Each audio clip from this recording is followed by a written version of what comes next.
Hello lovelies, welcome back. Today we are making spaghetti.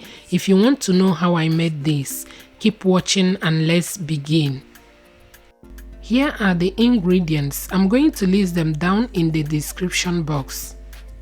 First, I'll add coconut oil in my pan and allow it to heat up. Next, I will go in with my roughly blended onions, garlic and dry parsley. I will mix to combine and allow it to fry for a while. Next, I will go in with 2 tablespoons of tomato puree. I will mix to combine and allow it to fry until the onion sweetens the tomato puree.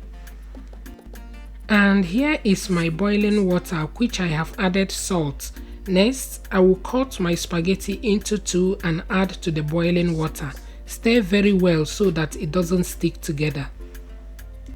The tomato puree has been frying for a while. Next, I will add my blended peppers and fresh tomatoes and seasoning cubes. I will give it a good mix and add my boiled eggs so that it will absorb the sauce. I will mix to combine and allow it to fry for a while. Once that is done, I will remove the eggs. Next, I will add the corned beef. Guys, to add water in my tomato sauce, I will scoop water from the spaghetti.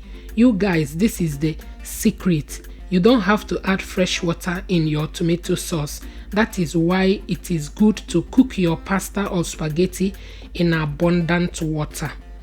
And at this point, the spaghetti is 80% cooked, meaning that it is not done. Next, I will take it to my sink and sieve it. Once that is done, I will add my cooked spaghetti, and for more flavor and shine, I will add my butter. Mix gently, cover and allow it to cook on a low heat so that the spaghetti will absorb the tomato sauce. If you are still watching, that means you love this recipe. Please support me by sharing this video. Thank you. At this time, our spaghetti is almost ready. Next, I will give it a good mix and transfer the eggs back to the spaghetti. And we are done. I hope you learned something from today's video. Thank you for watching and see you in my next one. Bye.